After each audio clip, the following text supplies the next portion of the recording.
तो डॉक्टर साहबा ये बताएं कि जब ये छाती का सरतान है, जब इसके सिम्टम्स जो हैं वो क्या होते हैं, जरा उस पे जरा हम चाहेंगे जरा बताएं। जी बिल्कुल। छाती का जो सरतान है इसको मरीज खुद सबसे पहले जो चीज नोटिस करता है वो पेशेंट खुद करता है। अच्छा।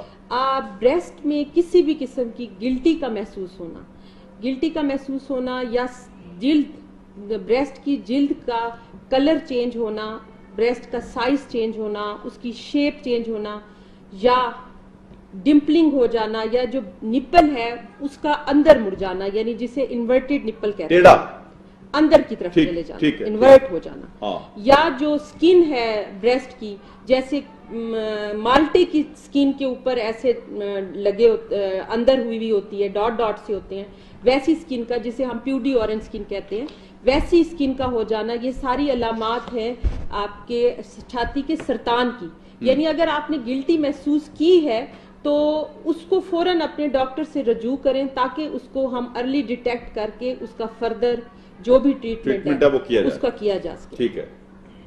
अच्छा, इसमें डॉक्टर साहबा हमने देखा है कि ये चीजें तो आपने बताई कि जी लोगों ने इसको सुन भी लिया होगा। अच्छा, जब इसका ट्रीटमेंट शुरू होता है, इसमें एक और चीज जरा थोड़ी सी बता दें कि जो खवातीन बच्चों को दूध पिलाती हैं जी, उनमें ये कम हो जाते हैं चांसेस अगर वो अपने बच्चों को फीड खुद कराती हैं छाती के कैंसर के?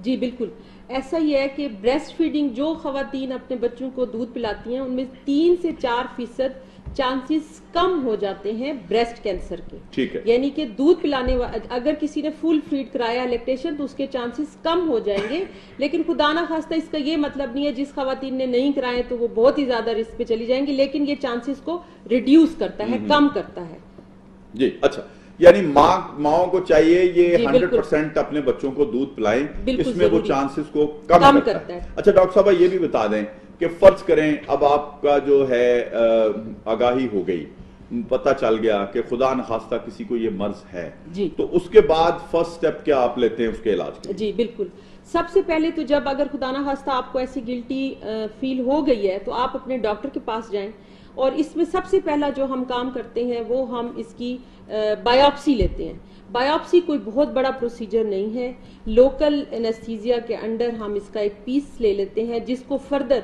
क्योंकि बायोप्सी ही इसको डिटेक्ट करने का एक तरीका है, इसके बाद मेमोग्राफ वगैरह सारा कुछ अवेलेबल है, लेकिन जब हम बायोप्सी ले लेते हैं तो उससे हमें पता चल जाता है कि ये खुदा ना खास्ता जड़ों वाली रसोली जिसे सरतान कहते हैं वो है, या बिनाइन ट्यूमर है, फाइब्रो एडिनोमा है, वैसे भी गिल्टी जो नुकसान नहीं देती वो है।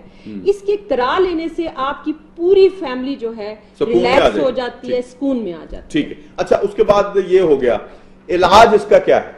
जी, अगर तो खुदा ना खास्ता ये कैंसर है, अगर तो ये बिनाइन ट्यूमर है, गिल्टी वैसे है, तो उसको सिंपल हम अगर निकाल देते हैं तो उसके बाद कोई इसका मसला नहीं है। बेसिकली जो छाती का सरतान है उसकी डिफरेंट स्टेजेस हैं। अगर हम उसकी बायोप्सी कर लेते हैं और फर्स्ट स्टेज में यानी ब्रेस्ट के अंदर ही मामला है अभी, तो उसको निकाल देने से वो बिल्कुल मरीज ठीक हो जाएगा, उसकी life, quality of life maintain रहेगी।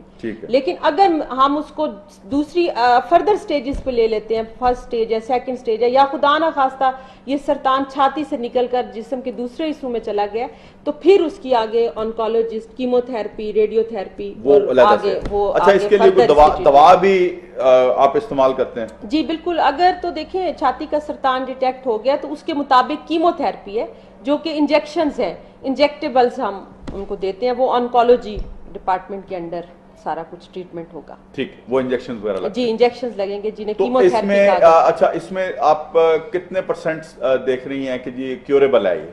जी क्यूरेबल, इसका जो रेट है पाकिस्तान में इसका सर्वाइवल इसलिए कम है कि हम डिटेक्ट अर्ली स्टेज पे नहीं कर रहे। बेसिकली इसकी अवेयरनेस का मकसद ही ये है कि इसको हम अर्ली स्टेज पे डिटेक्ट कर लें, क्योंकि अगर ये स्टेज 1-2 में डिटेक्ट हो गया तो ये कम्प्लीटली क्योरेबल है और मरीज जो है वो बिल्कुल अपनी नॉर्मल रूटीन में और बिल्कुल ठीक हो जाएगा। लेकिन अगर जो सबसे बड़ा अलमिया है वो ये है कि पाकिस्तान में 10% ऑफ द फीमेल्स जो हैं वो अर्ली स्टेज में आ रही हैं, डिटेक्ट हो रही हैं, जबकि वेस्ट में अगर हम देखें तो 50% ऑफ द फीमेल्स उनको हम फर्स्ट और सेकंड स्टेज में ही डिटेक्ट कर रहे हैं। अच्छा, वो जल्दी आ वो जाती है। जल्दी अच्छा प्रेजेंट डॉक्टर कर साहब, रहे हैं। इसकी रीजन आप ये समझती हैं कि वो खौफजदा होते हैं कि पता नहीं ये डिटेक्ट हो जाएगा तो उसके बाद इलाज महंगा है, हमारे पास पैसा नहीं है, गवर्नमेंट जो है वो ओनरशिप नहीं लेती, और ये वजूहात ज्यादा जी, इसमें बेसिकली जी गुर्बत भी है, दूसरा अनअवेयरनेस है। जो हमारी गांव की औरत है वो तो ब्रेस्ट का वर्ड ही यूज करना जो है एक समझती है कि ये टैबू है, अगर हम इसको यूज करेंगे या हम किसी को बताएंगे तो ये सही नहीं है, जिसकी वजह से बहुत सी अभी एक ऐसा मेरे पास अपने पास ऐसा केस आया कि पेशेंट का जो कार्सिनोमा है वो 4th स्टेज पे चला गया और वो क्या सोच रही है कि मेरी जी ब्रेस्ट पे बस दाना निकला जो खराब हो गया। Oh my God. अब ऐसे पेशेंट्स को अगर हम पहले से ही वो अवेयरनेस होगी, और इसका हमें करना ये चाहिए कि इसमें कोई ऐसी साइंस नहीं है। लेडी हेल्थ वर्कर्स जो कि डोर टू डोर आपके विलेज में जा रही हैं, आपकी खवातीन को विजिट कर रही हैं, उनको हम अगर ट्रेन कर दें, उनको अगर हम बता दें कि आपने पेशेंट्स को ब्रेस्ट का सेल्फ एग्जामिनेशन है वो सिखा दें, तो उसी से हम जो है बहुत ज्यादा इस मर्ज से बच सकते हैं। लेडी हेल्थ वर्कर को भी इस्तेमाल किया जा सकता जी है। बिल्कुल, उनको हम ट्रेन करें। मैं एज ए स्टूडेंट लाइफ, मुझे याद है हमारी अल्लाह जन्नत नसीब करे प्रोफेसर थी, professor Khalida Usmani, she is the pioneer of breast cancer की अवेयरनेस, और उसका बहुत ज्यादा उन्होंने उस पर अल्लाह जन्नत नसीब करे काम किया था।